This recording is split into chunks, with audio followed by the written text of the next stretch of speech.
Hey Foxes, Miss Keri here. I am about to read the second chapter of The Lion, the Witch, and the Wardrobe. And chapter 2 is titled What Lucy Found There. Good evening, said Lucy, but the fawn was so busy picking up its parcels that at first it did not reply. When it had finished, it made her a little bow. Good evening, said the fawn. Excuse me. I don't want to be inquisitive, but should I be right in thinking that you are a daughter of Eve? My name's Lucy, said she, not quite understanding him. But you are, forgive me, what they call a girl, asked the fawn. Of course I'm a girl, said Lucy.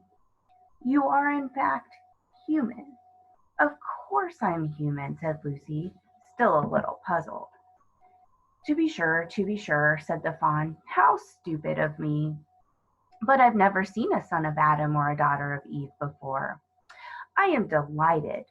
That is to say, and then it stopped, as if it had been going to say something it had not intended, but had remembered in time. Delighted, it went on. Allow me to introduce myself. My name is Tumnus. I am very pleased to meet you, Mr. Tumnus, said Lucy. And may I ask, O Lucy, daughter of Eve, said Mr. Tumnus, how you have come into Narnia? Narnia? What's that? Said Lucy. This is the land of Narnia, said the fawn, where we are now, all that lies between the lamp-post and the great castle of Cair Paravel on the eastern sea. And you have come from the wild woods of the west? I got in through the wardrobe in the spare room, said Lucy. Ah, said Mr. Tumnus, in a rather melancholy voice. If only I had worked harder at geography when I was a little fawn. I should no doubt know all about those strange countries. It's too late now. But they aren't countries at all, said Lucy, almost laughing. It's only just back there. At least, I'm not sure. It is summer there. Meanwhile, said Mr. Tumnus, it is winter in Narnia, and has been for ever so long. And we shall both catch cold if we stand here talking in the snow. Daughter of Eve, from the far land of spare where eternal summer reigns around the bright city of Wardrobe, how would it be if you came and had tea with me? Thank you very much, Mr. Tumnus, said Lucy, but I was wondering whether I ought to be getting back. It's only just round the corner, said the fawn, and there will be a roaring fire, and toast, and sardines, and cake. Well, it's very kind of you, said Lucy, but I shan't be able to stay long. If you will take my arm, daughter of Eve, said Mr. Tumnus, I shall be able to hold the umbrella over both of us. That's the way. Now, off we go. And so Lucy found herself walking through the wood arm in arm with the strange creature, as if they had known one another all of their lives. They had not gone far before they came to a place where the ground became rough, and there were rocks all about, and little hills up and little hills down. At the bottom of one small valley, Mr. Tumnus turned suddenly aside, as if he were going to walk straight into an unusually large rock. But at the last moment, Lucy found he was leading her into the entrance of a cave. As soon as they were inside, she found herself blinking in the light of a wood fire. Then Mr. Tumnus stooped and took a flaming piece of wood out of the fire with a neat little pair of tongs and lit a lamp. Now we shan't be long, he said, and immediately put a kettle on. Lucy thought she had never been in a nicer place. It was a little, dry, clean cave of reddish stone, with a carpet on the floor and two little chairs. One for me and one for a friend, said Mr. Tumnus, and a table and a dresser and a mantelpiece over the fire, and above that the picture of an old fawn with a gray beard. In one corner there was a door, which Lucy thought must lead to Mr. Tumnus's bedroom, and on the wall was a shelf full of books. Lucy looked at these while he was setting out the tea things. They had titles like The Life and Letters of Solemnists, or Nymphs and Their Ways, or Men, Monks, and Gamekeepers, a study in popular legend, or Is Man a Myth? Now, daughter of Eve, said the fawn, and really it was a wonderful tea. There was a nice brown egg lightly boiled for each of them, and then sardines on toast, and then buttered toast, and then toast with honey, and then a sugar-topped cake. And when Lucy was tired of eating, the fawn began to talk. He had wonderful tales to tell of life in the forest. He told about the midnight dances, and how the nymphs who lived in the wells and the dryads who lived in the trees came out to dance with the fawns. About long hunting parties after the milk-white stag who could give you wishes if you caught him. About feasting and treasure-seeking with the wild red dwarfs in deep mines and caverns far beneath the forest floor. And then about summer, when the woods were green and old Silenus on his fat donkey would come to visit them, and sometimes Bacchus himself. And then the streams would run with wine instead of water, and the whole forest would give itself up to jollification for weeks on end. Not that it isn't always winter now, he added gloomily. Then, to cheer himself up, he took out from its case on the dresser a strange little flute that looked as if it were made of straw, and began to play. And the tune he played made Lucy want to cry and laugh and dance and go to sleep all at the same time. It must have been hours later when she shook herself and said, "Oh, Mr. Tumnus, I'm so sorry to stop you, and I do love that tune, but really I must go home. I only meant to stay for a few minutes." "It's no good now, you know," said the fawn, laying down its flute and shaking its head very sorrowfully. "No good," said Lucy, jumping up and feeling rather frightened. "What do you mean? I've got to go home at once. The others will be wondering what has happened to me." But a moment later she asked, "Mr. Tumnus, whatever is the matter?"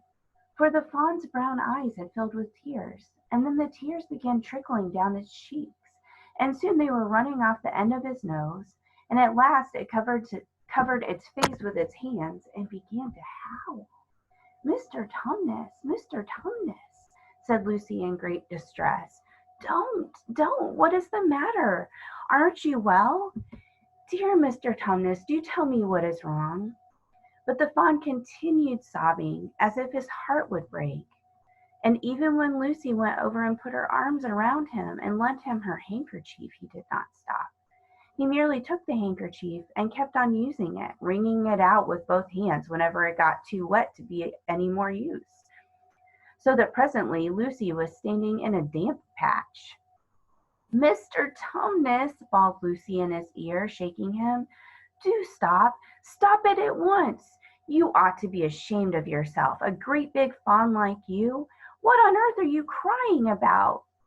"Oh, oh, oh," sobbed Mr. Tumnus. "I'm crying because I'm such a bad fawn."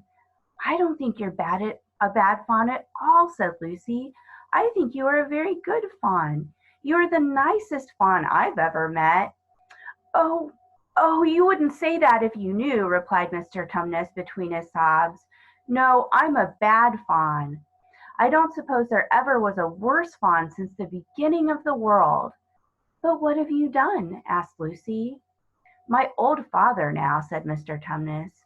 "That's his picture over the mantelpiece. He would never have done a thing like this." "A thing like what?" said Lucy. "Like what I've done," said the fawn. "Taken service under the White Witch. That's what I am. I'm in the pay of the White Witch." "The White Witch? Who is she?" "Why, it is she that has got all Narnia under her thumb. It's she that makes it always winter, and never Christmas. Think of that." "How awful," said Lucy. "But what does she pay you for?" "That's the worst of it," said Mr. Tumnus with a deep groan. "I'm a kidnapper for her. That's what I am. Look at me, daughter of Eve. Would you believe I'm the sort of fawn to meet poor innocent child in the wood, one that had never done me any harm, and pretend to be friendly with it and invite it home to my cave, all for the sake of lulling it asleep and then handing it over to the White Witch." "No," said Lucy, "I'm sure you wouldn't do anything of the sort." "But I have," said the Fawn. "Well," said Lucy rather slowly, for she wanted to be truthful and yet not be too hard on him. "Well, that was pretty bad, but you're so sorry for it that I'm sure you will never do it again." "Daughter of Eve, don't you understand?" said the Fawn.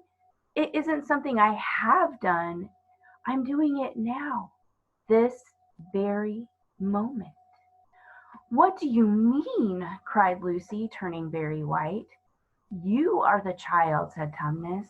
"I had orders from the White Witch that if I ever saw a son of Adam or a daughter of Eve in the wood, I was to catch them and hand them over to her. And you are the first I ever met. And I've pretended to be your friend and asked you to tea, and all the time I've been meaning to wait till you were asleep and then go and tell her." "Oh, but you won't, Mr. Tumnus," said Lucy. "You won't, will you? Indeed, you really mustn't." "And if I don't," said he, beginning to cry again, "she's sure to find out, and she'll have my tail cut off, and my horns sawn off, and my beard plucked out, and she'll wave her wand over my beautiful cloven hooves, and turn them into horrid solid hooves, like a wretched horse's. And if she's extra and specially angry, she'll turn me into stone, and I shall only be a statue of a fawn in her horrible house until the 4 thrones at Cair Paravel are filled. And goodness knows when that will happen, or whether it will happen at all." "I'm very sorry, Mr. Tumnus," said Lucy, "but please let me go home." "Of course I will," said the Fawn. "Of course I've got to. I see that now. I hadn't known what humans were like before I met you. Of course I can't give you up to the witch, not now that I know you. But we must be off at once. I'll see you back to the lamp post. I suppose you can find your way from there back to Spare and Wardrobe." "I'm sure I can," said Lucy. "We must go quietly as we can," said Mr. Tumnus. "The whole wood is full of her spies. Even some of the trees are on her side."